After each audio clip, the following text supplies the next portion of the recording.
क्या हाल चाल, बढ़िया एकदम, आई थिंक ऑल राइट। तो आज हम सीखने जा रहे हैं बेटा फैक्टराइजेशन। बोर्ड के एग्जाम तो देने वाले हैं 2025 में, अगर उनको फैक्टराइजेशन नहीं आते उनका गला पकड़ो, सौरभ सर के चैनल पे ले आओ और उनको जबरदस्ती हम सिखाने वाले हैं। कसम खिला के मैं बता रहा हूँ बेटा, हर एक टॉपिक बस आप कमेंट तो करो, उसी शाम को अगर टॉपिक का तो वीडियो नहीं आ गया ना बेटा, नाम बदल देना बेटा, आप टॉपिक तो कमेंट करो बस।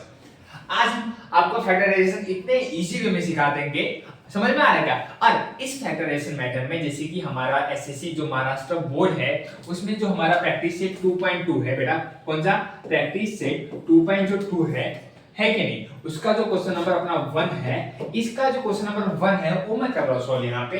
अगर इसमें से मतलब क्वेश्चन नंबर 1 में बहुत सारे क्वेश्चन है, कुछ 8 9 क्वेश्चन है, अगर इसमें से भी कोई क्वेश्चन नहीं आता आपको, जैसे कि फर्स्ट टू 9 अगर आप सॉल्व कर दो उसमें से भी नहीं आता, बस वो कमेंट है ना, कमेंट बॉक्स में क्या करना, क्वेश्चन को सिर्फ टाइप कर देना, इतना काम कर दो, बाकी मैं यहाँ पे चीजें कर दूंगा आपके लिए।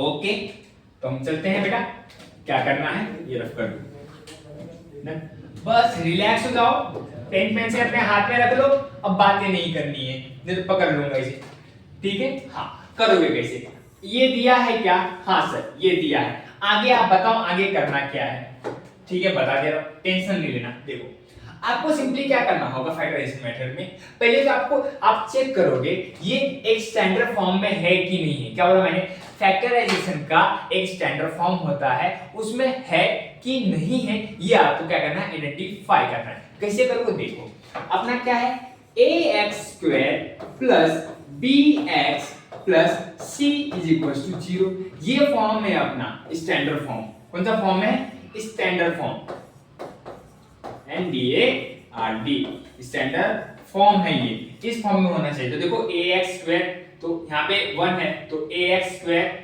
अब प्लस माइनस साइन तो जाने दो, bx plus c equal to 0 है। c का मतलब होता है जिसके साथ कोई वेरिएबल नहीं है, मतलब कॉन्स्टेंट नंबर के साथ कोई भी वेरिएबल ना हो उसे हम बोलते हैं c मींस कांस्टेंट। क्या होता है, c मींस कांस्टेंट। आगे देखें क्या होगा, मैंने आगे देखते हैं हम अभी सॉल्व क्या करना है। मैं क्या करता हूं, इसको रफ कर देता हूं, आगे हम देख लेते हैं सॉल्व क्या करना है। वीडियो पॉज करके अगर जो भी चीज है उस चीज का स्क्रीनशॉट मार लेना आप लोग, ठीक है। हाँ, अभी हमें करना क्या है, ये जो है x² और ये जो अपना लास्ट वाला है, ये दोनों को क्या करना है, मल्टीप्लाई करना है। यहाँ पे 1 है और यहाँ पे क्या है 54 है, क्या होगा 154 जा 54, कितना होगा 54। इसके बाद x² है, यहाँ पे कुछ नहीं है तो यहाँ पे आएगा x², क्या आएगा x²। अब आपको इस 54 का दो फैक्टर निकालने, क्या करने हैं, दो फैक्टर निकालने हैं। क्या करने बेटा, दो फैक्टर निकालने हैं।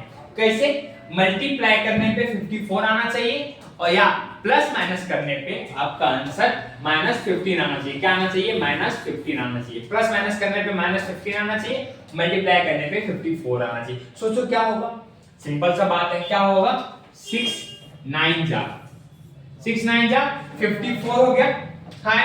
अब ये x है या यहाँ पे x और x है, अब यहाँ पे डाल दोगे x और यहाँ पे डाल दोगे x। बात समझ में आ रहा है क्या, हाँ बात जा रही है क्या पेज में, ध्यान से सुनो। अब 6 9 जा 54, x इंटू x² हो गया, 6 9 जा 54, x इंटू x² हुआ क्या, हाँ ना। अब यहाँ पे बोल रहा है कि -15 चाहिए, तो अपने को साइन देना पड़ेगा इन दोनों नंबर को। कौन सा साइन देंगे, कैसे देंगे, तो -15 आना चाहिए। देखो दोनों को प्लस करेंगे तो देखो 9 + 6 कितना होता है 15 होता है, या 6 + 9 क्या होता है 15 होता है, लेकिन 15 को माइनस की साइन कैसे आएगी, अगर मैं क्या करता हूं दोनों को माइनस की साइन दे देता हूं, क्या दे देता हूं दोनों की माइनस की साइन, तो मल्टीप्लाई में क्या होगा 6 9 जा 54 होगा और माइनस माइनस यहाँ पे प्लस हो जाएगा, क्योंकि अपना 54 क्या है प्लस में है ना, तो ये भी हो गया, और माइनस माइनस प्लस 6 + 9 क्या होगा 54 होगा। दोनों से बड़ा नंबर कौन सा 9 है, 9 को कौन सी साइन माइनस की, तो -15 आ जाएगा, ठीक है। हाँ, तो आप सिंपल सा आप क्या करोगे बाबू, देखो यहाँ पे x² यहाँ पे लिखा, ये टर्म लिखने के बाद क्या करना, इसको नहीं लिखना, ये दोनों टर्म को उठा के लिख देना है। तो -6x -9x ये लिख दिया, आगे क्या करना वो देख लेते हैं, ठीक है। हाँ, आगे आप लिख देना +54 इज इक्वल टू 0। हाँ, बोल के सर आप -15 नहीं लिखे, अगर आप इसको सॉल्व करोगे तो -15 ही आएगा, मतलब माइनस माइनस प्लस 6 प्लस 9 कितना होता है 15 होता है, दोनों से बड़ा नंबर होता है 9, 9 को कौन सी साइन माइनस, तो यहाँ पे -15 आया। बात समझ में आ रही है क्या? एक एक चीज समझ लो बेटा, हाँ टेंशन नहीं लेना। अब क्या करना, अगर ये चीज हो जाए इसके बाद आपको करना क्या है, दो दो का कॉम्बिनेशन बनाना है। क्या करना है, दो दो का कॉम्बिनेशन बनाना है ना। आई होप ये दिखता नहीं है, लिख लेते हैं। मैंने इन दोनों का कॉम्बिनेशन बनाया और इन दोनों का कॉम्बिनेशन बनाया, ठीक है। अब मुझे बताओ यहाँ पे x है और यहाँ पे x है, तो मैं कॉमन ले लूं, तो मैंने x यहाँ पे कॉमन ले लिया, डन। हाँ, अब यहाँ पे कहीं ना कहीं जहाँ कुछ नहीं तो वहां पे 1 भी होता है, यहाँ पे 1 है, क्या 1 के टेबल में 6 आता है? आता है, यहाँ पे 1 मैं लिख दिया, नहीं लिखे 1 तो भी चलेगा, हाँ यहाँ पे 1 लिख दिया, डन। अब ब्रैकेट लगाएंगे, क्या लगाएंगे बेटा, ब्रैकेट लगाएंगे। अब आगे क्या होगा मुझे ये बताना, ब्रैकेट मैंने लगा दिया, आगे क्या होगा बता। यहाँ पे एक x है, इसके बाद 2 था तो एक x मैं यहाँ पे लिख दूंगा, है यहाँ पे x स्क्वायर है ना, तो एक x मैंने यहाँ पे रखा और एक x मैंने यहाँ पे रखा, ठीक है। 1 1 जा 1 आ गया। समझ बेटा, ये दिख नहीं रहा है मुझे, सर ने बताया, अच्छी बात है, नहीं तो अदरवाइज बोलते सर अब जादूगर हो क्या, दिखो फिर भी दिख नहीं रहा है। ओके चलो, दो दो का मैंने क्या बोला, कॉम्बिनेशन बनाऊंगा, बात समझ में आ गई। हाँ एक और बात, दो दो का मैंने कॉम्बिनेशन बनाया, अब आगे क्या करना है देखो, यहाँ पे x स्क्वायर है, यहाँ पे x है, भाई मैं दोनों को कॉमन ले सकता हूँ, मैं क्या कर सकता हूँ बेटा, दोनों को कॉमन ले सकता हूँ। तो मैंने यहाँ पे x को कॉमन लिया, ठीक है। अब मैंने ब्रैकेट लगाया, अब यहाँ पे 1 भी है, जहां कुछ नहीं तो वहां पे 1 होता है, क्या 1 यहाँ पे लिख दूंगा, 1 के टेबल में 6 आता है ना, आता है, ठीक है। अब देखो यहाँ पे 2x है, एक x यहाँ पे लिखा, एक x मैं यहाँ पे लिखा, 1 1 जा 1 आ गया, माइनस का माइनस आया, 1 6 जा 6 हो गया, ब्रैकेट लगा दिया। अब इसी x को मल्टीप्लाई करोगे अंदर तो सेम यही फॉर्म बन जाएगा, सेम हूबहू यही बन जाएगा। समझा कैसे किया? अब एक इसके बाद एक अच्छी ट्रिक बता दूंगा ना, बोलोगे सर जिंगा लाला हु, देखो ये माइनस का माइनस यहाँ पे है, लिख दिया मैंने। अब मुझे ये बताओ 9 की टेबल में 54 आता है क्या?